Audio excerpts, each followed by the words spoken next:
ਦੁੱਖ ਅਤੇ ਪਰੇਸ਼ਾਨੀਆਂ ਚਾਹੇ ਸਾਡੇ ਪਰਿਵਾਰ ਦੀਆਂ ਹੋਣ ਜਾਂ ਕਿਸੇ ਹੋਰ ਦੇ, ਚਾਹੇ ਕੰਮਕਾਰ ਦੀਆਂ, ਚਾਹੇ ਜ਼ਿੰਦਗੀ ਦੀਆਂ, ਸਾਡੀਆਂ ਪਰੇਸ਼ਾਨੀਆਂ ਦਾ ਸਭ ਤੋਂ ਵੱਡਾ ਕਾਰਨ ਹੁੰਦਾ ਹੈ ਸਾਡੀਆਂ ਉਮੀਦਾਂ, ਯਾਨੀ ਸਾਡੀਆਂ ਐਕਸਪੈਕਟੇਸ਼ਨਸ।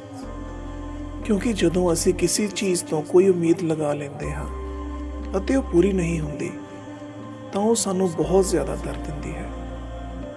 ਅਸਲ ਵਿੱਚ ਸਾਨੂੰ ਜ਼ਿੰਦਗੀ ਵਿੱਚ ਇੰਨੇ ਦਰਦ ਨਹੀਂ ਹੁੰਦੇ ਜਿੰਨੇ ਅਸੀਂ ਕਿਸੇ ਤੋਂ ਆਸ ਲਗਾ ਕੇ ਪੂਰਾ ਨਾ ਹੋਣ ਤੇ ਪਾ ਲੈਂਦੇ ਹਾਂ। ਸਾਡਾ ਦਿਲ ਤਦ ਤੱਕ ਕੋਈ ਨਹੀਂ ਦੁਖਾ ਸਕਦਾ ਜਦ ਤੱਕ ਅਸੀਂ ਕੋਈ ਉਮੀਦ ਨਹੀਂ ਰੱਖਦੇ, ਚਾਹੇ ਉਹ ਉਮੀਦ ਮਾਤਾ ਪਿਤਾ ਦੀ ਉਹਨਾਂ ਦੇ ਬੱਚਿਆਂ ਤੋਂ, ਚਾਹੇ ਕਿਸੇ ਦੋਸਤ ਦੀ ਉਸਦੇ ਦੋਸਤ ਤੋਂ, ਚਾਹੇ ਕਿਸੇ ਪਤੀ ਪਤਨੀ ਦੇ ਇੱਕ ਦੂਸਰੇ ਤੋਂ। ਪਰ ਸਾਰਿਆਂ ਦੇ ਅਲੱਗ-ਅਲੱਗ ਸੁਪਨੇ ਹੁੰਦੇ ਹਨ, ਅਲੱਗ-ਅਲੱਗ ਸੋਚ ਹੁੰਦੀ ਹੈ। ਫਿਰ ਚਾਹੇ ਜਾਣੇ ਅਣਜਾਣੇ ਵਿੱਚ ਹੀ ਸਾਡੀ ਉਮੀਦ ਪੂਰੀ ਨਹੀਂ ਹੁੰਦੀ ਤਾਂ ਸਾਨੂੰ ਬਹੁਤ ਦੁੱਖ ਲੱਗਦਾ ਹੈ। ਕਿਸੇ ਨੂੰ ਕੰਟਰੋਲ ਕਰਨ ਦੀ ਕੋਸ਼ਿਸ਼ ਨਾ ਕਰੋ, ਇਸ ਤਰ੍ਹਾਂ ਤੁਹਾਨੂੰ ਬਹੁਤੇ ਵਧੀਆ ਰਿਜ਼ਲਟ ਨਹੀਂ ਮਿਲਣਗੇ, ਕਿਉਂਕਿ ਐਵੇਂ ਕਦੇ ਨਹੀਂ ਹੁੰਦਾ ਜਿਵੇਂ ਤੁਸੀਂ ਚਾਹੁੰਦੇ ਹੋ।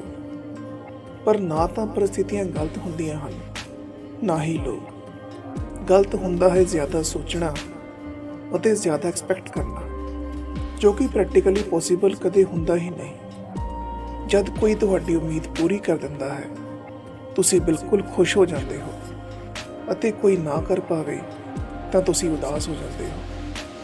ਹਮੇਸ਼ਾ ਯਾਦ ਰੱਖੋ, expect nothing and you will be the happiest person. ਦੇਖੋ, ਪ੍ਰਕਿਰਤੀ ਸਾਨੂੰ ਜਿਉਣ ਲਈ ਸਾਹ, ਪੀਣ ਨੂੰ ਪਾਣੀ, ਖਾਣ ਨੂੰ ਰੋਟੀ ਦੇ ਸਾਰੇ ਸਾਧਨ ਉਪਲਬਧ ਕਰਾਉਂਦੀ ਹੈ, ਪਰ ਬਦਲੇ ਵਿੱਚ ਕੁਝ ਵੀ ਨਹੀਂ ਮੰਗਦੀ।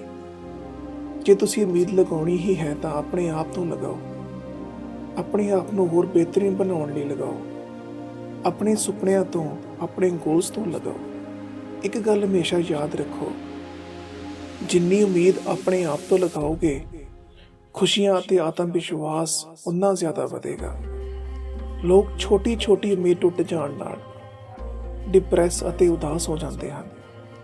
ਕਈ ਸਟੂਡੈਂਟ ਅਕਸਰ ਮਾਰਕਸ ਘੱਟ ਆਉਣ ਨਾਲ ਇੰਨੇ ਜ਼ਿਆਦਾ ਡਿਪਰੈਸ ਹੋ ਜਾਂਦੇ ਹਨ ਕਿ ਆਪਣੀ ਜੀਵਨ ਲੀਲਾ ਹੀ ਖਤਮ ਕਰ ਲੈਂਦੇ ਹਨ। ਜਦ ਕਿ ਕੋਈ ਵੀ ਸਕੋਰ ਕਾਰਡ ਤੁਹਾਡੀ ਜ਼ਿੰਦਗੀ ਦੇ ਸਕਸੈਸ ਰੇਟ ਨੂੰ ਨਹੀਂ ਪਛਾਣ ਸਕਦਾ। ਮਾਰਕਸ ਘੱਟ ਆਉਣ ਦਾ ਮਤਲਬ ਇਹ ਨਹੀਂ ਕਿ ਤੁਸੀਂ ਸਭ ਕੁਝ ਖਤਮ ਕਰ ਦਿਓ। ਕੋਸ਼ਿਸ਼ ਦੁਬਾਰਾ ਵੀ ਕੀਤੀ ਜਾ ਸਕਦੀ ਹੈ। ਹੋ ਸਕਦਾ ਹੈ ਕਿ ਇਸ ਵਾਰ ਦੁਬਾਰਾ ਕੋਸ਼ਿਸ਼ ਕਰਨ ਨਾਲ ਤੁਸੀਂ ਪਹਿਲਾਂ ਨਾਲੋਂ ਵੀ ਜ਼ਿਆਦਾ ਸਫਲ ਹੋ ਜਾਓ। ਜ਼ਿੰਦਗੀ ਵਿੱਚ ਉਮੀਦ ਦੇ ਨਾਲ ਨਾਲ ਹੌਸਲਾ ਵੀ ਕਦੇ ਨਹੀਂ ਛੱਡਣਾ ਚਾਹੀਦਾ, ਕਿਉਂਕਿ ਕਈ ਵਾਰੀ ਸਮਾਂ ਵੀ ਲੱਗਦਾ ਹੈ ਕਿਸੇ ਕੰਮ ਨੂੰ ਪੂਰਾ ਹੋਣ ਵਿੱਚ। ਅਕਸਰ ਲੋਕ ਉਦੋਂ ਕੁਇਟ ਕਰ ਜਾਂਦੇ ਹਨ ਜਦੋਂ ਕਿ ਉਹ ਚੀਜ਼ ਮੁਕੰਮਲ ਹੋਣ ਵਾਲੀ ਹੀ ਹੁੰਦੀ ਹੈ।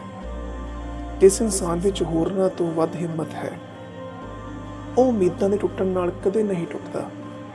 ਉਹ ਫਿਰ ਕੁਝ ਨਵਾਂ ਕਰਨ ਬਾਰੇ ਸੋਚਦਾ ਹੈ, ਉਹ ਫਿਰ ਆਪਣੇ ਵਧੀਆ ਭਵਿੱਖ ਲਈ ਖੜਾ ਹੋ ਜਾਂਦਾ ਹੈ। ਉਹ ਫਿਰ ਤੋਂ ਇੱਕ ਨਵੀਂ ਜ਼ਿੰਦਗੀ ਦੀ ਬਿਹਤਰੀਨ ਸ਼ੁਰੂਆਤ ਕਰਦਾ ਹੈ। ਇਸ ਲਈ ਤੁਸੀਂ ਜੇ ਖੁਸ਼ ਰਹਿਣਾ ਚਾਹੁੰਦੇ ਹੋ ਤਾਂ ਐਕਸਪੈਕਟ ਨਥਿੰਗ। ਕਿਸੇ ਤੋਂ ਕੁਝ ਵੀ ਐਕਸਪੈਕਟ ਨਾ ਕਰੋ। ਲੋਕ ਕਹਿੰਦੇ ਹਨ ਕਿ ਇੰਨਾ ਆਸਾਨ ਨਹੀਂ ਹੈ, ਜਿਨ੍ਹਾਂ ਨੂੰ ਅਸੀਂ ਇੰਨਾ ਪਿਆਰ ਕਰਦੇ ਹਾਂ ਉਹਨਾਂ ਤੋਂ ਐਕਸਪੈਕਟ ਕਿਵੇਂ ਨਾ ਕਰੀਏ। ਪਰ ਇੱਕ ਸਕਸੈਸਫੁਲ ਰਿਲੇਸ਼ਨ ਦੀ ਇੱਕ ਵਧੀਆ ਬੁਨਿਆਦ ਉਦੋਂ ਹੀ ਬਣ ਜਾਵੇਗੀ ਜਦੋਂ ਤੁਸੀਂ ਐਕਸਪੈਕਟ ਕਰਨਾ ਘੱਟ ਕਰ ਦਿਓਗੇ। ਚਾਹੇ ਕੋਈ ਬਿਜ਼ਨਸ ਹੋਵੇ, ਚਾਹੇ ਕੋਈ ਕੈਰੀਅਰ ਹੋਵੇ, ਚਾਹੇ ਕੋਈ ਰਿਲੇਸ਼ਨ ਹੋਵੇ, ਜਿੰਨਾ ਤੁਸੀਂ ਘੱਟ ਐਕਸਪੈਕਟ ਕਰੋਗੇ ਓਨਾ ਹੀ ਜ਼ਿਆਦਾ ਖੁਸ਼ ਰਹਿ ਪਾਵੋਗੇ ਅਤੇ ਸਕਸੈਸ ਹਾਸਿਲ ਕਰ ਪਾਵੋਗੇ।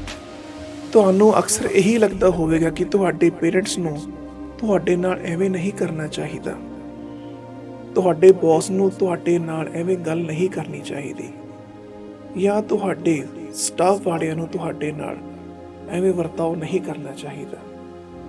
ਤੁਹਾਡੇ ਬੱਚਿਆਂ ਨੂੰ ਵੀ ਆਪਣੇ ਰਸਤੇ ਐਵੇਂ ਨਹੀਂ ਬਣਾਉਣੇ ਚਾਹੀਦੇ। ਤਾਂ ਸੱਚ ਜਾਣਿਓ, ਇਹਨਾਂ ਸਾਰੇ ਲੋਕਾਂ ਦੀ ਵੀ ਇਹੀ ਐਕਸਪੈਕਟੇਸ਼ਨ ਹੋਵੇਗੀ। ਜਿਵੇਂ ਤੁਹਾਨੂੰ ਲੱਗਦਾ ਹੈ ਉਵੇਂ ਦਾ ਉਹਨਾਂ ਨੂੰ ਵੀ ਲੱਗਦਾ ਹੋਵੇਗਾ, ਕਿਉਂਕਿ ਅਸੀਂ ਸਾਰੇ ਹੀ ਇਨਸਾਨ ਹਾਂ ਅਤੇ ਉਮੀਦ ਰੱਖਣਾ ਸਾਡਾ ਇੱਕ ਬੁਨਿਆਦੀ ਸੁਭਾਅ ਹੈ। ਉਮੀਦ ਚਾਹੇ ਛੋਟੀ ਹੀ ਕਿਉਂ ਨਾ ਹੋਵੇ, ਪਰ ਜਦੋਂ ਲੋਕਾਂ ਤੋਂ ਕੀਤੀ ਜਾਂਦੀ ਹੈ ਤਾਂ ਬਹੁਤ ਵੱਡੀ ਹੋ ਜਾਂਦੀ ਹੈ। ਪਰ ਜਦੋਂ ਇਹ ਟੁੱਟਦੀ ਹੈ ਤਾਂ ਇਨਸਾਨ ਨੂੰ ਵੀ ਤੋੜ ਕੇ ਰੱਖ ਦਿੰਦੀ ਹੈ। ਇਸ ਲਈ ਤੁਸੀਂ ਆਸ ਰੱਖਣ ਦੀ ਬਜਾਏ ਆਪਣਾ ਸਾਰਾ ਧਿਆਨ ਆਪਣੇ ਕੰਮ ਉੱਤੇ ਲਗਾਓ, ਆਪਣੇ ਸਾਰੇ ਫਰਜ਼ ਪੂਰੇ ਕਰਨ ਵਿੱਚ ਲਗਾਓ, ਆਪਣੀਆਂ ਸਾਰੀਆਂ ਜ਼ਿੰਮੇਵਾਰੀਆਂ ਪੂਰੀਆਂ ਕਰਨ ਵਿੱਚ ਲਗਾਓ, ਪਰ ਬਦਲੇ ਵਿੱਚ ਕਿਸੇ ਵੀ ਚੀਜ਼ ਦੀ ਰਿਟਰਨ ਬਾਰੇ ਨਹੀਂ ਸੋਚਣਾ। ਬਸ ਇਸੇ ਗੱਲ ਦਾ ਖਿਆਲ ਰੱਖਣਾ ਹੈ ਜੋ ਅਸੀਂ ਅਕਸਰ ਗਲਤੀ ਕਰ ਜਾਂਦੇ ਹਾਂ। ਸਿਰਫ ਇੱਕ ਵਾਰੀ ਕੁਝ ਦਿਨਾਂ ਵਾਸਤੇ ਅਜਿਹਾ ਕਰਕੇ ਵੇਖੋ।